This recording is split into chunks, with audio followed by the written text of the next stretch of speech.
কসম হাদিস বলছি, গল্প বলিনি, এতগুলো গল্প বলিনি, তিনটে কথাই পর্যন্ত আসলাম, তিনটে কথাই পর্যন্ত আসলাম।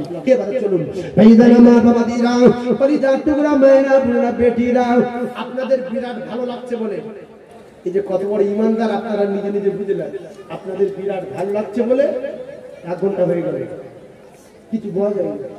আপনারা কেউ বুঝতে পেরেছেন যে 1 ঘন্টা হয়ে গেছে? এই হলো ইমানওয়ালার নমুনা।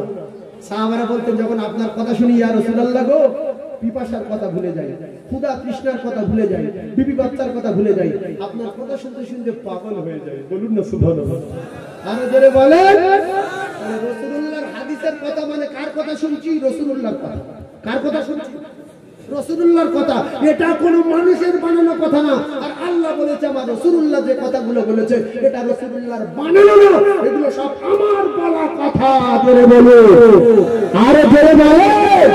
একবার সবাই মিলে রাসূলুল্লাহর প্রেমে আল্লাহকে খুশি করার জন্য তাকবীরে ধ্বনি দেন না, আর তাকবীর, আরে চিল্লে বলেন না, আর তাকবীর। সামনের মানুষগুলো বেশি তাকবীর দিচ্ছে, আমি আপনাদের সন্তানের মতো, ছোট ভাইয়ের মতো, আমি আপনাদের দুটো পায়ে ধরে বলছি। আবার কালকের একটা জলসা আছে আপনাদের এই মেরিগঞ্জে, গুম্বুজুল্লাহ মসজিদ আছে, ওখানে মনে হচ্ছে কালকের, কি আমি ঠিক বলতে পারি না, ডায়েরি দেখবো কালকের কি সোমবার, পরশু দিন। আচ্ছা, তারপরে আমদারিয়ার একটা জলসা আছে। তো আমি আপনাদেরকে বলছি, আপনারা আমার মাহফিলগুলো শোনেন। আজকের এই তিনটে কথাই এত জোর আসলাম 1 ঘন্টায়, আপনারা বুঝতে পারেননি যে হলো এক্ষুনি 1 ঘন্টা হয়ে গেল। তো যারা রাসূলুল্লাহকে প্রচন্ড ভালোবাসেন আর আল্লাহকে প্রচন্ড মহব্বত করেন, শুধু সামনের লোকগুলো তাকবীর দেয় আর সুবহানাল্লাহ জোরে বলে, আমি সবার পায়ে ধরে বলছি, এতগুলো মানুষের আওয়াজ কেমন হয় একটাবার একটু আমরা সবাই দেখবো, আর আল্লাহকে রাজি খুশি করার জন্য তাকবীর দেবো। আল্লাহ মহান, আল্লাহ বড় বললে আল্লাহ পাক খুশি না বেজার? জোরে বলে। তাহলে আল্লাহকে খুশি করার জন্য একবার চিল্লে তাকবীর দেওয়া যাবে? আল্লাহ মহান, আল্লাহ বড়, আল্লাহ খুশি হবে, আমাদের গুনাহ খাতা maaf করে দেবে। নারে তাকবীর। পিছনের ভাইরা বলেন নারে তাকবীর। যত জোর আছে জোর দিয়ে বলেন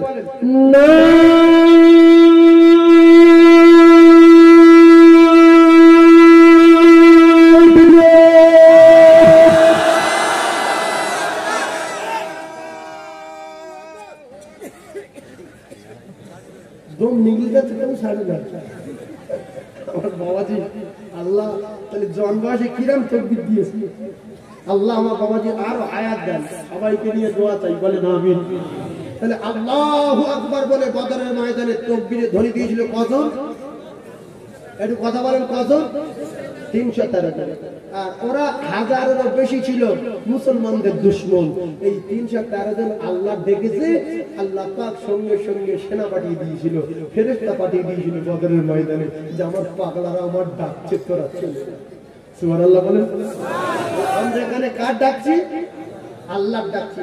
আল্লাহর কসম, এখানে আল্লাহর সেনা আছে, এখানে আল্লাহর সেনা আছে, এখানে আল্লাহর সেনা আছে। ফেরেশতারা আছে না নাই? জোরে বলেন আছে। সেই ফেরেশতারা শুনছে, আর আমার আল্লাহ প্রথম আসমানে, কোথায়? প্রথম আসমানে প্রত্যেকদিন রাতের বেলা আসে। আর আল্লাহর বান্দারা কোথায় কি করে? আল্লাহ পাক নিজের চোখে দেখে, আর কে কি বলে আল্লাহ নিজের কানে শোনে। বলুন সুবহানাল্লাহ। ভাইজান আমার বাবারা, এইবারে আমি আপনাদেরকে শোনাবো ওই মায়ের ওজন কত, ওই মায়ের পাওয়ার কত। মা যদি চায় 24 ঘন্টার ভিতরে একটা ছেলের মৃত্যু ঘটাতে পারে, মা যদি চায় 24 ঘন্টার ভিতরে একটা ছেলের পঙ্গু করে দিতে পারে, মা যদি চায় 24 ঘন্টার ভিতরে একটা ছেলের অঙ্গ করে দিতে পারে। এইবারে মুখ্য যারা শোনো, মুখ্য মায়ের টেনে চড় মেরেছে। মা বলছে তোর হাত পচে যাবে না, বলছে বুড়ি তোর দোয়া কবুল হবে না, তুই তো বুড়ি। অন্যায় করে বললে পচে যায়, চল। মা বলছে পচবে, দেখ আল্লাহ ওর হাত পচিয়ে দাও। ছেলে বলছে পচবে না, যা তুই চল না, আমি চলে যাচ্ছি। কিছু দূর চলে গেল, ছেলে বাজারে চলে গেল। ফেরেশতারা বলে আল্লাহ লিখবে, আল্লাহ বলে লিখো না, আমি মায়ের অন্তরের খবর জানি, না বলা কথা বুঝতে পারি।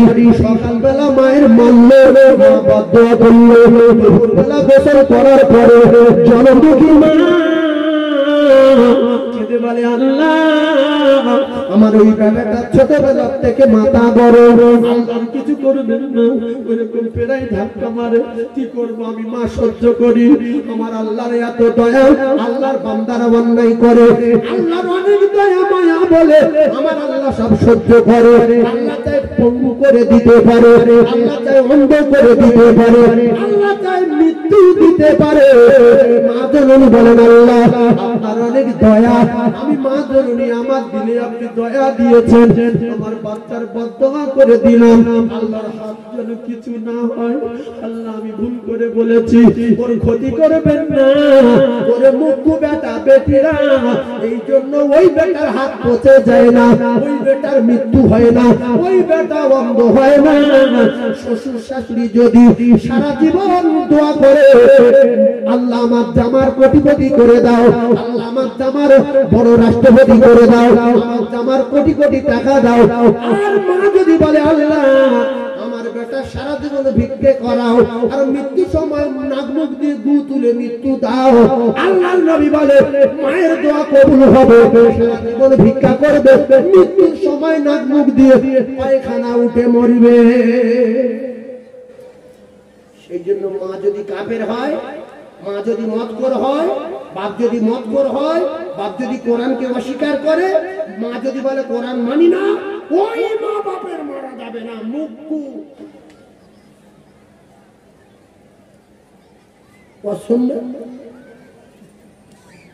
আর একটা শুনে যান।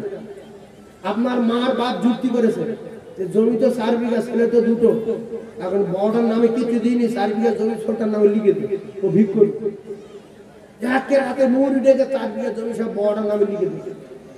এবার ছোটটা সকালবেলা বলছে বাবু শোনো, তোমার তো 2টো ছেলে 2টো মেয়ে, আর আমার জমি তুমি 2 বিঘা ভাগ পাও, তা সব তোমার বড়দার নামে লিখে দিই, তুমি করবে আর ভিক করে যাও বাবা, কত বাড়ি ঘুরে তো চলে ওটো ভালো নাম করে ওটো বাবা ওটো ভালো করে আসছে না।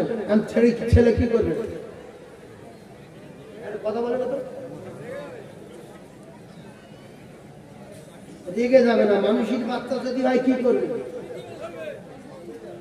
বলছে তুমি কি করবে, এ তো বিয়াদব লোকের কাজ কারবার। যদি হাদিস কোরআন মানে তো বলবে মা আব্বা এইটা করা ঠিক হয়নি, তুমি অন্যায় করেছো, কিন্তু এই যে হক ফাঁকি দিয়েছো, নষ্ট করেছো, এর জন্য আল্লাহ পাক তোমার বিচার করবে।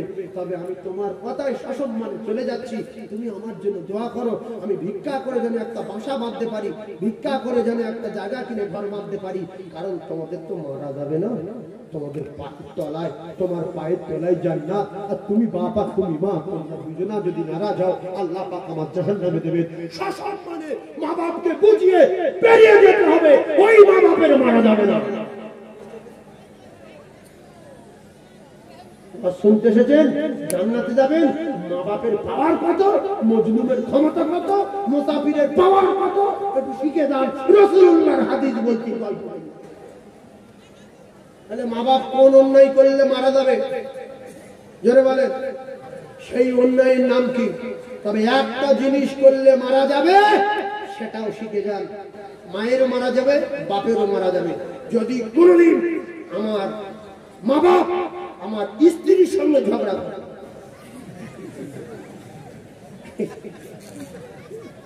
তাহলে একাকে মারা যাবে। এই জন্য মারে, তো এই জন্য মারে। গিন্নি রাতের বেলা কাঁদছে, জাহান্নামী নারী স্বামীর কাছে বলছে তোমার বাপ আমার ধাক্কা মেরেছে, তোমার মা আমার গালাগালি করেছে।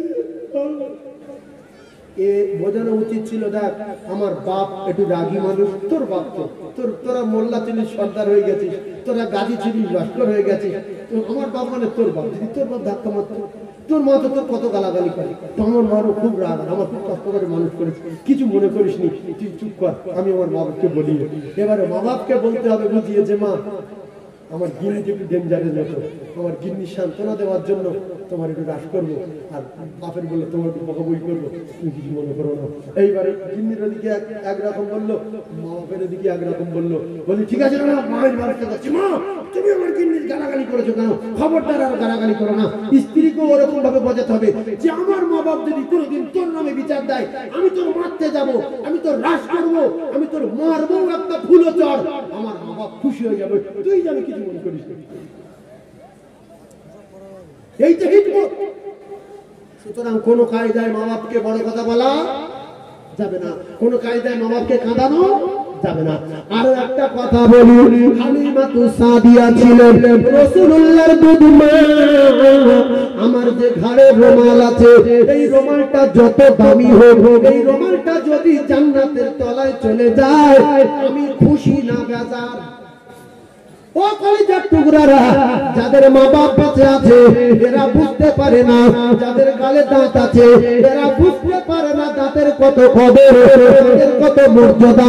এরা যদি দাঁতের কদর বুঝতে পারতো, তাহলে দাঁত দিয়ে নারকেল ছাড়াতো না, দাঁত দিয়ে বড় বড় হাড় চিপে ভাঙতো না, তর্ক করে এটা ওটা দাঁত দিয়ে ভাঙতে যেত না, তর্ক করে দাঁত দিয়ে খাঁচি কাটতে যেত না। ওই দাঁতের কত কদর ওই দিনে বুঝতে পারবে, দাঁত ভেঙে যাবে আর একটা পেয়ারা খেতে দেবে, আপু হয়ে যাবে, পেয়ারায় আর মাড়ি বসাতে পারবে না, তখন শুধু দাঁতের কথা মনে উঠবে, পেয়ারা চিবাতে পারবে না। এর আগে কাঁচি কাটতো, দাঁত দিয়ে কাঁচি চিবিয়ে ধরে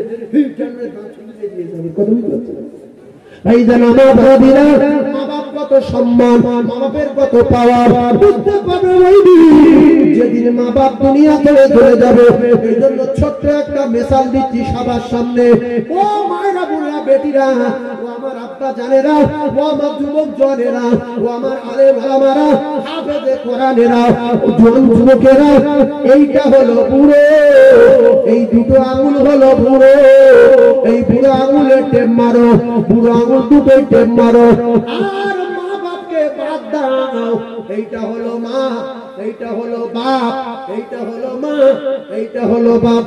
এই বুড়ো বুড়িকে টেপ মেরে মা বাপের আলাদা করে দেওয়ার আগে, মা বাপকে ছেড়ে দেওয়ার আগে, মা বাপকে ছেড়ে শ্বশুর বাড়ি যাওয়ার আগে দুটো বুড়ো আঙুলি টেপ মেরে দিয়ে সপ্তাহখানে ঘোরো।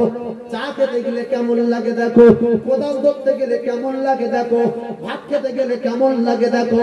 বুড়ো যদি বাদ যায়, হাতে প্লেটের মতো যখন এইরকম খেতে যাবে, প্লেটের মতো যখন ঠেলা দেবে, ভাত সব বাইরে পড়বে, হাতে উঠবে না, মাড়ি ভর্তি হয়ে যাবে।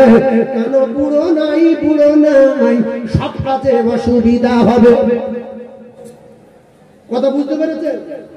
বুড়ো টেপ মারেন, এই বুড়ো, এইটা বুড়ো আর এইটা বুড়ি, টেপ মেরে এক সপ্তাহ ঘুরে দেখবেন মা বাপের আলাদা করে দেব না একসঙ্গে রাখবো।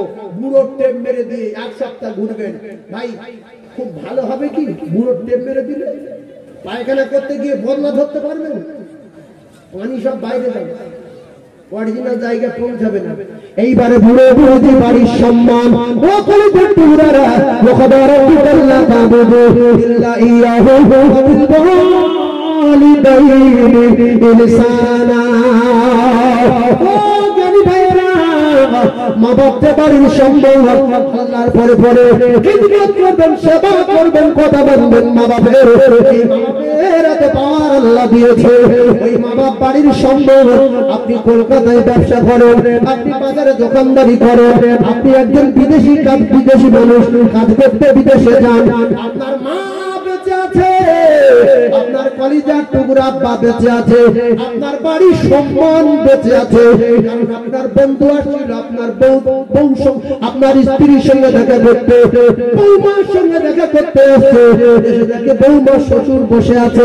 ও কলিজার টুকরারা, সরাসরি আপনার স্ত্রীর সঙ্গে আপনার বন্ধু কথা বলতে পারবে না, কারণ হলো আপনার বাড়ির সম্মান বেঁচে আছে। যখন ডাইরেক্ট ভাবির কাছে যাচ্ছিল, বুড়ো বলছে, বউ মেরে কোথায় যাচ্ছিল, বউ মেরে কোথায় যাচ্ছিস, কি তুই, তোর বাড়ি কোথায়? না আমার বাড়ি পাকসার কাছে। আচ্ছা কোথায় যাচ্ছিস? না আমি আপনার ছেলের দোস্ত, একটু ভাবির সাথে দেখা করবো। আমরা ফেটি দেবো, ও মেরে আমি বসে দেখতে পাই না। আমার দোস্ত কোথায়? তোর দোস্ত কাশ্মীরে গেছে, কাশ্মীর থেকে আসলে তবে তোর দোস্তের বোর সাথে দেখা করবি। এখন দুপুরবেলা যদি খেয়ে যাস আমার পাশে বস, বৌমা রান্না করবে, তোর ভাত দেবো, খেয়ে চলে যাবে। দেখা ছেলে এলে করবি। কথা ঠিক না বললি? বুড়ি যদি থাকে বুড়ি বলবে এই বাবা কোথায় যাচ্ছি? এদিকে ছেলে বাড়ি নেই, চলে যাও, পরে আসবি।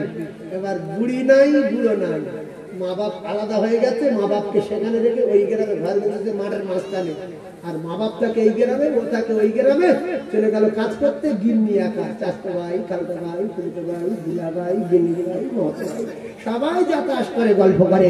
বুড়ো নাই, বুড়ি নাই, ওই বাড়ির সম্মান নাই। এইবারে আপনার বাড়ি বুড়ো বুড়ি মারা গেছে, অর্থাৎ মা বাপ মারা গেছে, আর আপনি কলকাতায় কাজ করতে গেছেন। এইবারে বন্ধু আসছে, ঠেকাবে কে? মা বাপ মারা গেছে, বন্ধু আসছে, ঠেকাবে কে? সম্মান চলে গেছে। এইবারে মা বাপ যখন সম্মান চলে গেছে, আর ওই বন্ধু আসছে, কই ভাবি এসেছো, এসো, চলো দোতলা যাই। দোতলায় গেল, টাকা ছেড়ে দিল, বলছে তুমি বসো, আমি দেশি মুরগির ডিম গোটা কত সিদ্ধ করলি।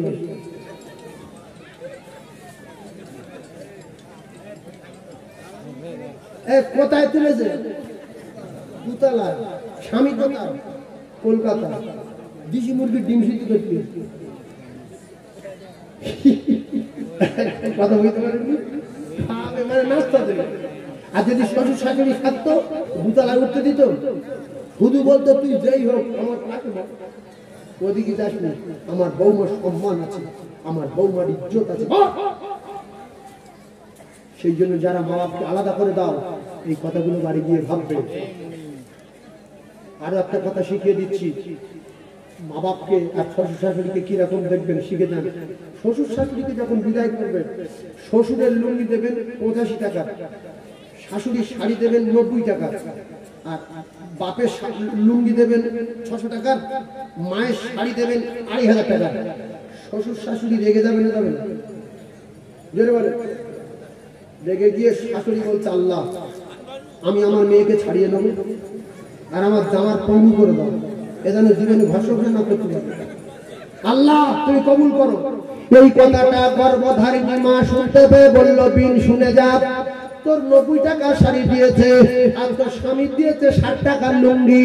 তুই বদদোয়া করছিস আমার ছেলে, তুই এখানে বদদোয়া না করে তোর কিছু টাকা দিচ্ছি, মদিনায় যা, মদিনায় যে জায়গায় দোয়া কবুল হয় সেই জায়গায় যা, হাতিমে দোয়া কবুল হয়ে যা, সাবাবার দোয়া কবুল হয়ে যা, মাকাম ইব্রাহিমে দোয়া কবুল হয়ে যা, ওখানে গিয়ে আমার ছেলের কবুল হওয়ার জন্য দোয়া চা। তুই একটা কথা শুনে যা, পৃথিবীর এমন কোন জায়গা নাই তোর দোয়া কবুল হবে, শুধু কে বেঁচে আছে দেখে যা। আরো জোরে বলে। এই জন্য শ্বশুরের লুঙ্গি 60 টাকা না দিয়ে, শাশুড়ির শাড়ি 90 টাকা না দিয়ে, বাপের যে লুঙ্গি দেবেন শ্বশুরের সেই লুঙ্গি দেবেন, বাপের যে শাড়ি দেবেন, মায়ের যে শাড়ি দেবেন, শাশুড়ি সেই শাড়ি দেবেন। তাহলে মাও খুশি, শাশুড়ি খুশি। দুটো একটা মুখ আছে, শাশুড়ির দামি শাড়ি দেয়, মায়ের কম দামি দিয়ে। মা যখন বলে বাবা আমার শাড়িটা তো হালকা কেন, বলছে তোমার সম্মান নেই, টাকা পয়সা নেই। শাশুড়ি বলে কথা 200 টাকা বেশি দাম দিচ্ছে, তোমার কি হয়েছে, তুমি বোঝো না? আব্বা দিয়েছে মুসলমানের লুঙ্গি, আর শ্বশুর দিয়েছে আব্দুল্লাহ লুঙ্গি। আসে না না? আব্বা বলছে বাপ কি হলো রে? বলছে টাকা নেই। এখন বাপের কলি যদি পুড়ে যায়, মা যদি বদদোয়া করে, শ্বশুর শাশুড়ি ঠেকাতে পারবে? আরো একটা কথা শিখে যান, বেদ অর্থাৎ শ্বশুরের আর নিজের বাপের এক জায়গায় ভাগ দিয়েছে। যে ঘটনা ঘটে, এবারে শ্বশুরের দিয়েছে বড় দাকা, বড় মাথা, বাপের একটা দাকা দিয়েছে। শ্বশুর লজ্জা পাচ্ছে যে কি আজকে ভ্রমণ দিচ্ছে, তখন মাথাটা ভাঙছে। ও ভাই তুমি হামে না, আমি হামে, বলছে আমি মাথা খাই না, আমি দাকা খাই না, এমনি আমার দিয়েছে। ও বৌমা দাকাটা তুলে নাও, কিন্তু কলিয়ে ঘুরে যাচ্ছে। খাই না খাই সমান দে, খাই না খাই সমান দে। বিনির দিল হার, আর নিজের শাশুড়ির দিল হার, আর নিজের মায়ের দিল কলিজা দিল, আর নিজের মা তুলে দিচ্ছ তুমি একটা দিল খাও, বলছে আমি মুরগির বেশ খাই না, তুমি খাও। গোষ্ঠানে তুলে দিল, দিয়ে আল্লাহর কাছে বলছে আল্লাহ আমার এই বৌমা ক্যান্সার দাও, নামাজের পার্টি বসে আর মাস খরচার পরে ক্যান্সার হয়ে মরে গেল। ওই জন্য মজলুম, দাওয়াতুল মজলুম, মজলুমের ব্যথা দেবেন না, অকাল মৃত্যু হবে আল্লাহর কসম। মজলুম যদি কষ্ট পায়, আল্লাহর আরশ পাকে মজলুম যদি দোয়া চায়, কবুল হয়ে যাবে, কবুল হয়ে যাবে, কবুল হয়ে যাবে। আর একটা কথা বলি, দাওয়াতুল মজলুম, দাওয়াতুল মুসাফির, দাওয়াতুল ওয়ালিদি আলা আওলাদি। আরাবদের কথা, আল্লাহ রাসূল ছিলেন নবী, বিশ্ব নবী ছিলেন নবী। তাদের মদিনা ইতিমদের দেখতে বলেছে, ইতিমের মনে ব্যথা দেবে না, গরিবের মনে ব্যথা দেবে না। মাদ্রাসায় যারা পড়ে এরা হলো তালাবা। এই তালাবাদের ভিতরে বহু ইতিম আছে। রাসূলুল্লাহ বলেছে, যারা ইতিমদের দেখাশোনা করে, ইতিমদের মাথায় হাত বুলায়, আমি রাসূলুল্লাহ কথা দিলাম, ওই ইতিমের মাথায় যত চুল আছে, যত চুলের উপরে হাত দেবে, তত পরিমাণ নাকি আল্লাহ পাক তার নামায় আমলে লিখে দেবে। আরে সুবহানাল্লাহ, আল্লাহ রাসূল জানিয়েছেন, আসফিউ হাবিবুল্লাহ, আমি রাসূলুল্লাহ জানিয়ে দিলাম, যারা সখী আমার আল্লাহ পাকের দোস্ত হবে। যারা বিপদ আমার আল্লাহর দুশমন হবে। আর আল্লাহ পাক নিজে জানিয়ে দিলেন, আবিল হাসানাতি ফালাহু আশরু আমসালিহা। আমি আল্লাহ নিজে কোরআনে জানিয়ে দিলাম, যারা আমার দেওয়া নিয়ামত থেকে আল্লাহুম্মা মালিকাল মুলকি তুতিল মুলকা মান তাশা। আমি আল্লাহ সমস্ত মাল এবং মুলকের মালিক, আমার দেওয়া মাল থেকে, আমার মুলক থেকে মাল দিয়েছি। আমি আল্লাহ পাক যারা আমার কোরআনকে বিশ্বাস করে একটা করে টাকা দেবে, আমি আল্লাহ পাক নিজে জানিয়ে দিলাম, প্রত্যেক টাকার বিনিময়ে আমি আল্লাহ তাদের 10 টাকা করে ফিরিয়ে দেব। আর জোরে বলে, তবে মাওলানা আব্দুল হান্নান সাহেব হুজুরের মাদ্রাসায় আমি আপনাদের একটা কথা বলি, একটা জিনিস লক্ষ্য করবেন, এখানে ওয়াদার টাকা তোলা হয় না, ওয়াদার টাকা তোলা হয় না। ট্রেনের ভিতরে পাগলা গান করে যে সমস্ত জ্ঞানী মানুষগুলো এক একজন করে উঠছেন, এই হাদিস আর কোরআনটা বলার পরে আপনাদের উপরে আল্লাহ কিন্তু খুশি হবে না। তার কারণ এক কথায় মাহফিল ভেঙে দিয়ে চলে যাচ্ছেন, আর দ্বিতীয় কথা জ্ঞানের ঠেলায় উঠে যাচ্ছেন। কেন আপনারা হাদিসও বুঝতে পেরেছেন, কোরআনও বুঝতে পেরেছেন, সেই জন্য চাঁদা আমি ওয়াদা করব না, করব না, করব না। 10,000 টাকা বলবো না, 5,000 টাকা বলবো না। এই যে 2 বছরে কোরআনের হাফেজ হয়েছে, আপনারা খুশি না বেজার? আমাদেরই সন্তান, আমাদেরই সন্তান। তাই এই মাদ্রাসার চাঁদা 1,000 টাকা। আর এই এতগুলো মানুষ নিয়ে দোয়া করবো, 1,000 টাকা আমি আপনাদের কাছে চাইলাম, 500 টাকার লোক একটা চাইলাম, নগদে দেবেন। প্রত্যেক বছরে এই মাহফিলে ওয়াদা করা হয় না, ওয়াদা তোলা হয় না। 10,000 টাকা কে দেবে? 50,000 টাকা কে দেবে? আমি বাসন্তী মাদ্রাসায়, আমার মাদ্রাসা না, আমি যেটা আল্লাহ পাক আপনাদের দ্বারাই যেটা করিয়েছেন, আমার লোকে বলে সাইফুল্লাহ সাহেবের মাদ্রাসা না, ওই মাদ্রাসায় 200 বাচ্চা খাওয়া দাওয়া করে হোস্টেলে, প্রত্যেক অক্তই 3 অক্তই 600 বাচ্চার খেতে দিতে হয়। ওই মাদ্রাসার জলসায় এবছরে 1 টাকা ওয়াদা করাইনি, 1 টাকা ওয়াদা করাইনি। সেই মাদ্রাসা দুতলা হচ্ছে, 5,000 স্কয়ার ফিট ছাদ করে দিচ্ছি। এই সবই আপনাদেরই দোয়া। এখান থেকে আমার অনেক ভাইরা টাকা দিয়েছে মাদ্রাসায়, আমার ভাই দিয়েছে 500 টাকা। আল্লাহ পাক দোয়া করব। তবে আমি আপনাদের কাছে অনুরোধ করছি, আপনাদের নিয়ে একটু দোয়া করবো। এজন্য বহু মানুষ, এই আমার ভাই আব্বা মায়ের জন্য দিল, আমার এই বাপ আব্বা মায়ের জন্য দিল, বলছে সবাইকে নিয়ে একটু দোয়া করবেন। আপনাদের ভিতরে মোমেন আছে, কার দোয়া কবুল হবে আল্লাহই ভালো জানেন। সেজন্য ওয়াদা না, 10,000 টাকা না রাই তাকবীর সারা বছর খুঁজে পাওয়া যাবে না। তার বাড়ি গিয়ে ঘরের ভিতরে শুয়ে রয়েছে, গিন্নি বলছে বাড়ি নেই, বাড়ি নেই। খবরদার, খবরদার, ওয়াদা আমি মাওলানা আব্দুল হান্নান সাহেব হুজুরে বলেছি, আপনি কোনোদিন জলসায় ওয়াদা করেন না। মানুষের গুনাহগার করে দেবেন আর জলসায় লোক আসবে না, দুজনে কেউ নেই। আল্লাহ আল্লাহ আল্লাহ দাও।